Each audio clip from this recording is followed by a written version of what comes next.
we continue the $100 bankroll challenge. But first, I'm going to take this toke. And this is the results for the last week. These are the bets. Quickly. Last week we were up $4.28.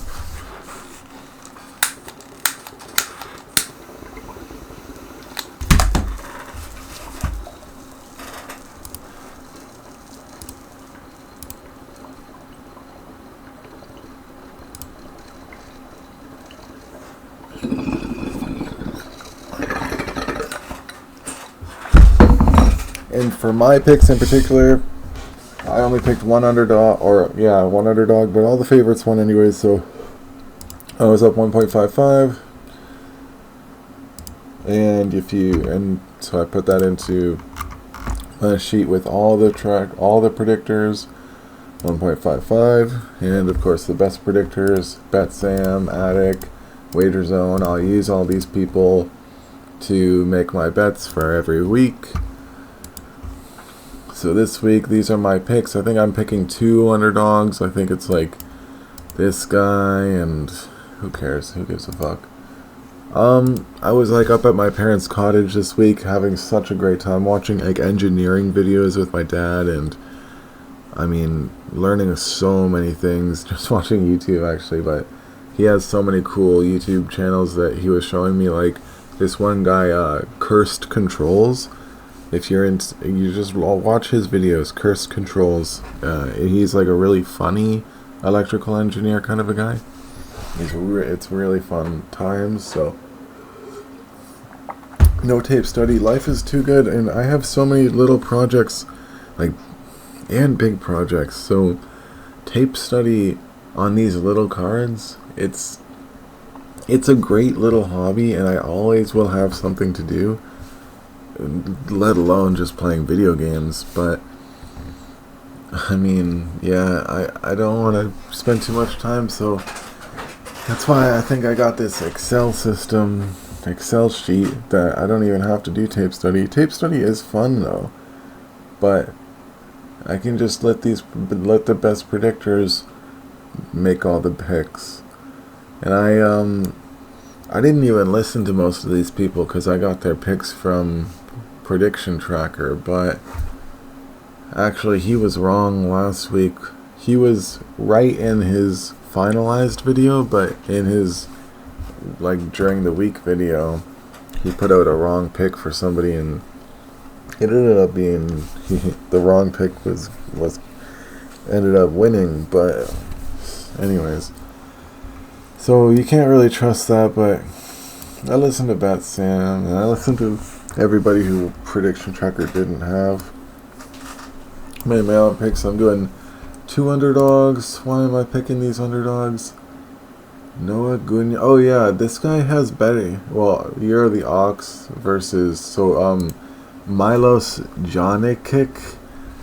I think they're both debuts, and Noah Gunyan. So it's a dragon is the favorite versus an ox is the underdog. That's an epic match. The reason why I'm picking Milos is because he is ranked 200 in Europe or some shit, or whatever, wherever. It's out of 22,000 people, he's ranked 200, and the other guy is ranked 400. And that's pretty much it. And he looked pretty serious at the face-offs. This guy's French. That's cool. French people are cool. And then what other underdog?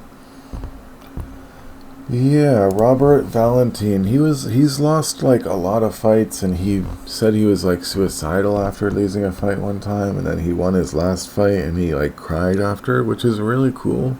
And that's kind of heartfelt, but he's just not skilled enough. He's also born in the year of the boar, which I mean, it's very admirable, but it's not good for winning fights compared to born in the year of the dog. Dusko Torovic should be much more skilled, just landing more, not getting hit as much, blah blah blah. So those are my two underdogs, but who cares about my picks? I'm only up +7 units overtime. Bet Sam is up 45 units. And he's picking all favorites, which is actually reassuring, because usually I bet on favorites. So, yeah. And then the other best predictors. So the best predictors are Bet Sam, MMA Addict, The Wager Zone, Husky Hustler, Kunith, Lucrative James, Funky Bunch, Tony Has Died MMA, Sports Betting Hub, Axel MMA, and We Want Picks Jacob. Those are the best predictors, and I just get their picks and do this little weighted stake. That's what the formula is, if you can read that and figure it out. No, I'm just kidding. ChatGPT made this whole Excel thing. I just told ChatGPT the idea that I wanted, and it takes how many units they're up, and also it takes into account how many picks. So if somebody has a lot more sample size, it counts more.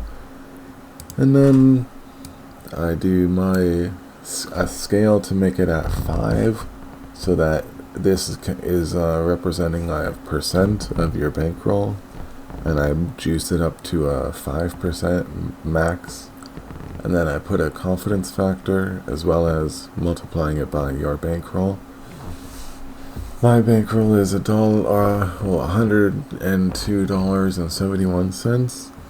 So we have the different amount of confidence for each match. I could go through why my confidence levels are where they are. So I always, if I am disagreeing, or if I'm, say, picking an underdog and the majority or the weighted stake is on a favorite, then I will just put a 10% confidence.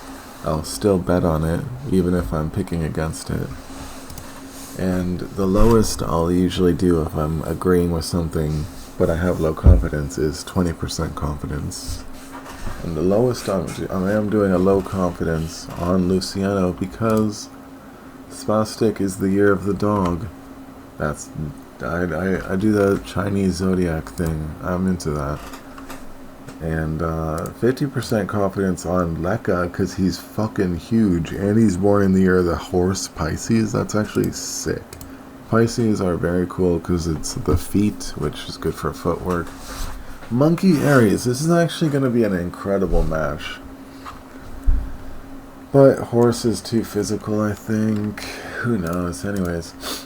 Okay. And 30%, that's pretty high confidence. Nina, I think she is doing the Chudat pose. That's why I like her. And Haley Cowan is a monkey. I don't know. 30 confidence seems pretty high, actually. I wouldn't be surprised if Haley won that. I honestly kind of want to take that lower, but who gives a fuck? I don't really care. Rebetsky, I don't even know what his like Chinese zodiac is.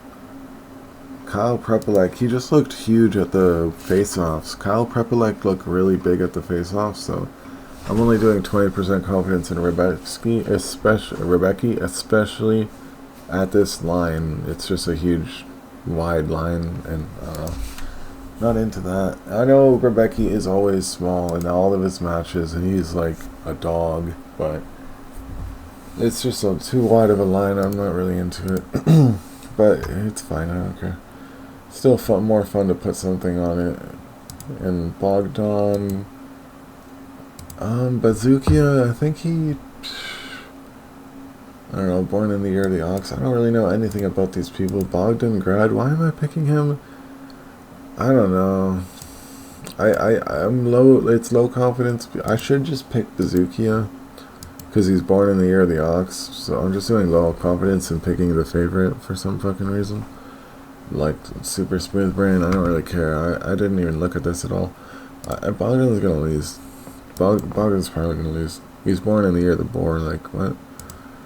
Rooster? Oh yeah, Rooster's a great fighter.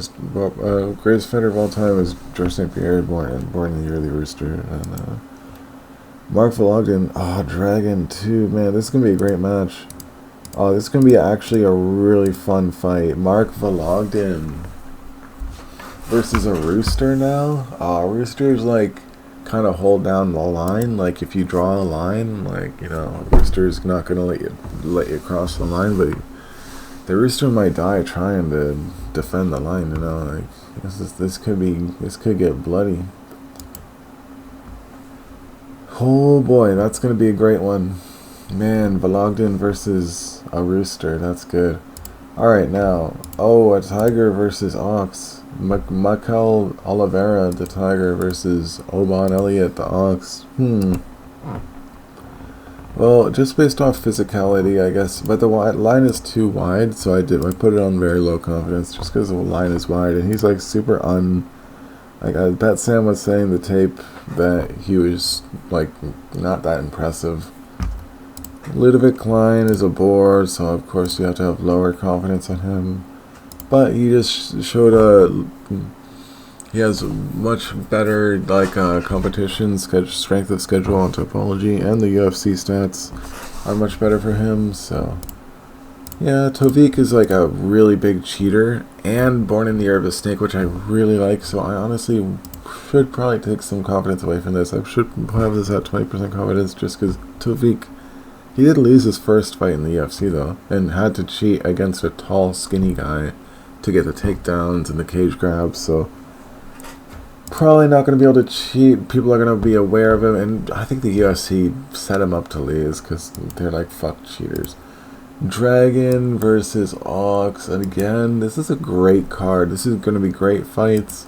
I have the Ox, but only because I think I explained it before. His ranking is better, and yeah, the French, I do love French. I'm like French Canadian slightly, but I mean, I love French people too. But they do kind of fade in the like. I feel like maybe not, maybe sometimes not, but like Cyril Gane has like let me down sometimes, man.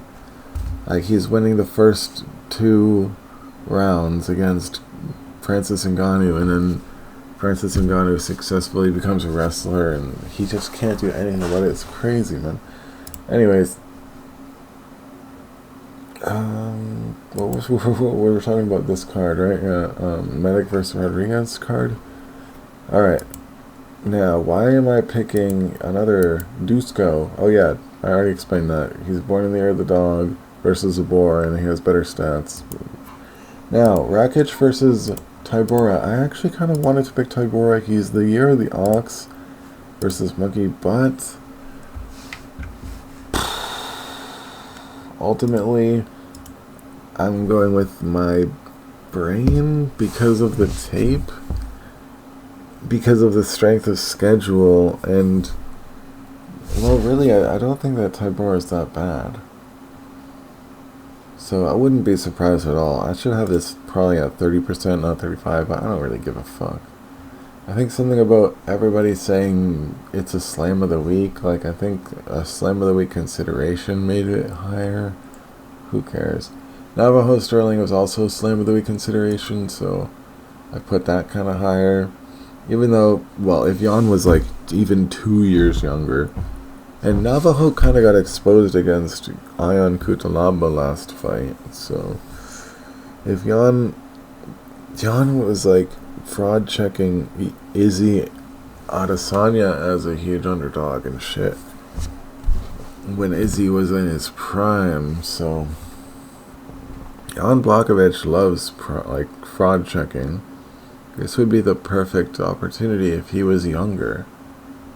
I think he's like 41, so I can't pick him. That's why. But I really should pick him. I've been a fan of the UFC since 2017. I remember when he was talking about wanting to fight John Jones and thinking he has the secret to beat John Jones and shit.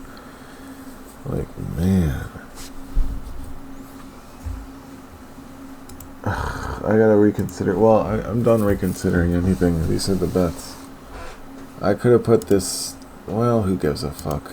Navajo might just... Well, Navajo was giving too much respect in the interviews, and the face-off, he looked kind of scared. So I kind of wish I put this down to 35%, but I don't give a fuck. And then Earls Medic, he's another rooster, so he's like a boss. He's like super good at fighting. But Daniel Rodriguez is a tiger, which could be like I can imagine a tiger eating up a rooster. So therefore, I have low confidence in Medic. I mean, 35% confidence.